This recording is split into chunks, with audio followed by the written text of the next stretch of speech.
Hello students, last video में हमने centriole के बारे में देखा था। लगभग उसी के जैसे स्ट्रक्चर है, इसीलिए हम नेक्स्ट वीडियो देखते हैं सिलिया एंड फ्लैजेला। सिलिया और फ्लैजेला जो हैं हेयर लाइक स्ट्रक्चर्स हैं। ये साइटोप्लाज्मिक प्रोसेस हैं। इनकी उत्पत्ति जो होती है वो एक्टोप्लाज्म से होती है। बेसिकली इनका फंक्शन क्या है? ये वाटर करंट, फूड करंट उत्पन्न करने के काम में आती हैं और सेंसरी स्ट्रक्चर के रूप में कार्य करती हैं। सिलिया और फ्लैजेला में कोई भी मॉर्फोलॉजिकल और फिजियोलॉजिकल चेंज नहीं पाया जाता है। इनमें जो डिफरेंसेस पाए जाते हैं वो निम्न हैं। फर्स्ट, सिलिया जो है वो साइज़ में छोटा होता है, जबकि फ्लैजेला का साइज़ जो होता है वो बड़ा होता है। सिलिया की संख्या जो होती है बॉडी पर ज़्यादा होती है, जबकि फ्लैजेला जो होते हैं उनका नंबर फिक्स होता है, लगभग 1 से लेकर 8 तक होते हैं। सिलिया में जो भी मूवमेंट्स होती हैं वो सिंक्रोनस या एसिंक्रोनस प्रकार की होती हैं।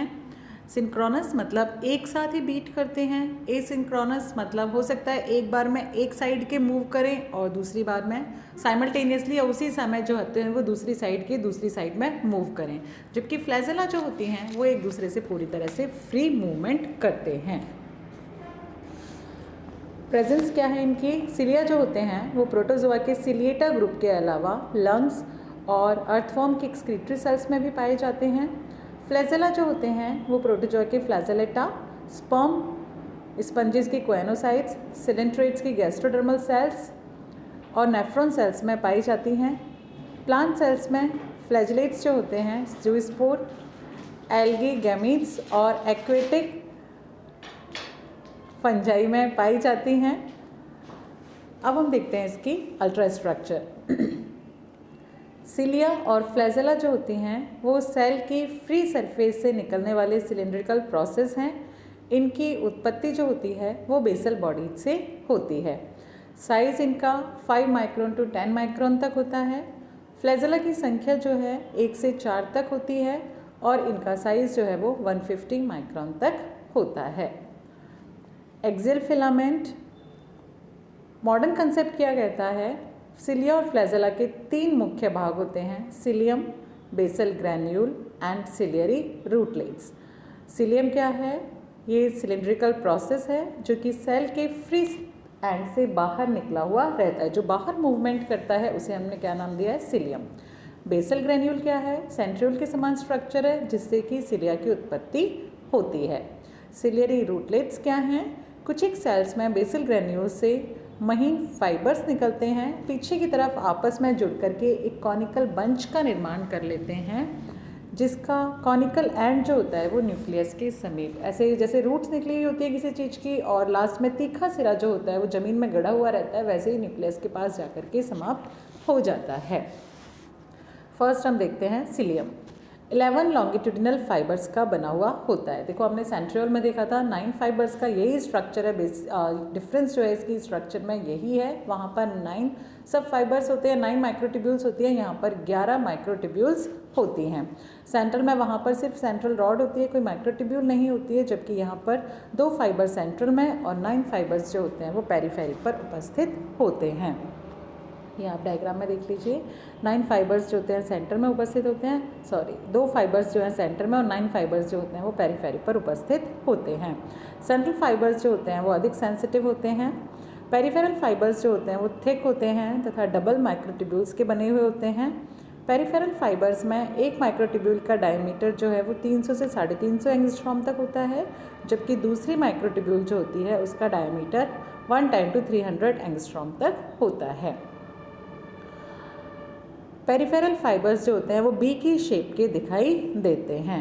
हर एक पेरिफेरल माइक्रोट्यूब्यूल्स जो है उससे 2 आर्म्स निकलती हैं। ये देखो आपको पेरिफेरल दिखाई दे रहा है, 2 आर्म्स निकली हुई दिखाई दे रही हैं। सारी की सारी आर्म्स जो होती हैं वो एक ही डायरेक्शन में डायरेक्टेड होती हैं। बी सब फाइबर जो है साइज़ में छोटा होता है और इस पर आर्म्स उपस्थित होती हैं। यहाँ पर देखो ए जो होता है बड़ा होता है, नीचे वाले डायग्राम में देखो ए सब फाइबर बड़ा है, बी सब फाइबर छोटा है और इससे 2 आर्म्स निकली हुई रहती हैं। समीपस्थ भुजाओं के बीच में दूरी जो होती है वो लगभग 130 एंगस्ट्रॉम होती है। ये फिलामेंट्स या फाइबर्स जो होते हैं वो फ्लैजेलिन प्रोटीन के बने हुए होते हैं। वहाँ पर ट्यूबुलिन प्रोटीन के बने हुए थे, यहाँ पर फ्लैजेलिन प्रोटीन के बने हुए होते हैं। फ्लैजेला जो है इसके डिस्टल पार्ट में सेंट्रल और पेरिफेरल फाइब्रिल्स के अलावा एडिशनल फाइबर्स भी पाए जाते हैं जिन्हें सेकेंडरी फाइब्रिल्स कहते हैं। इनके बीच बीच में कई बार सेकेंडरी फाइब्रिल्स भी उपस्थित होते हैं। सिलिया और फ्लैजेला के बाहर मेम्ब्रेन उपस्थित होती है जो कि आधारी भाग में प्लाज्मा मेम्ब्रेन के साथ कंटिन्यू होती है। अब हम देखते हैं बेसल बॉडी। प्रत्येक सिलिया और फ्लैजेला की ओरिजिन एक राउंड ग्रैन्युलर स्ट्रक्चर से होती है जिसे बेसल बॉडी कहते हैं। प्रत्येक बेसल बॉडी एक्टोप्लाज्म में रेगुलरली उपस्थित होती है। बेसल बॉडी को सेंट्रियोल के समान ही मान सकते हैं। यदि आप इलेक्ट्रॉन माइक्रोस्कोप से इसकी स्ट्रक्चर देखते हैं तो ये खोखली सिलेंड्रिकल स्ट्रक्चर के रूप में दिखाई देती है जिसकी लंबाई 300 to 500 माइक्रोन और डायमीटर जो है वो 110 to 150 माइक्रोन तक होता है। इसमें टिब्यूल्स के 9 ग्रुप उपस्थित होते हैं जैसा कि हमने सेंट्रियोल में देखा था।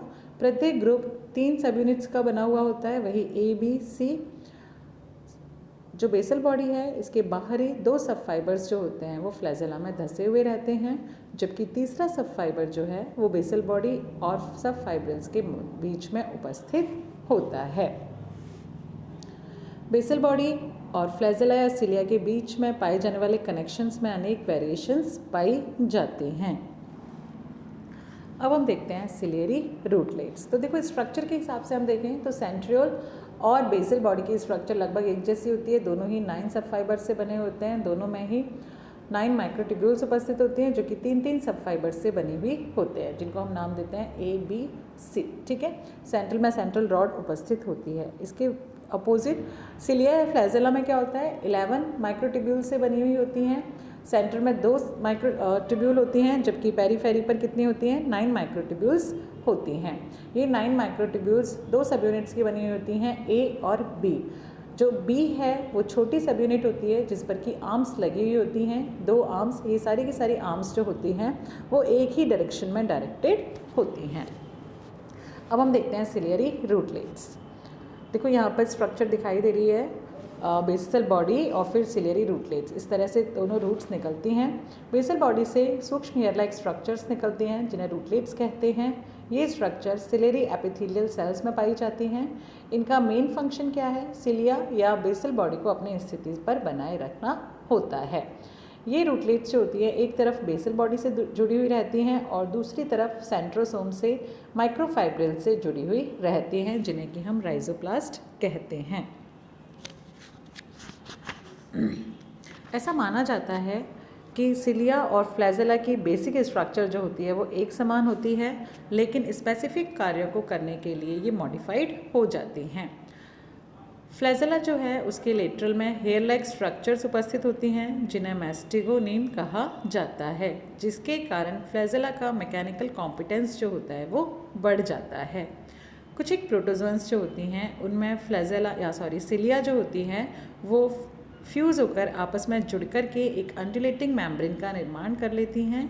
इनके अलावा ये लोकोमोशन, सर्कुलेशन, रेस्पिरेशन, एक्सक्रीशन और सेंसेशंस को ग्रहण करने का कार्य करते हैं। तो सिलिया और फ्लैजेला, बेसिकली इसमें से जो क्वेश्चन आता है वो जनरली इन दोनों का डिफरेंस आता है। सिलिया और फ्लैजेला में क्या डिफरेंस है तो हम देख चुके हैं।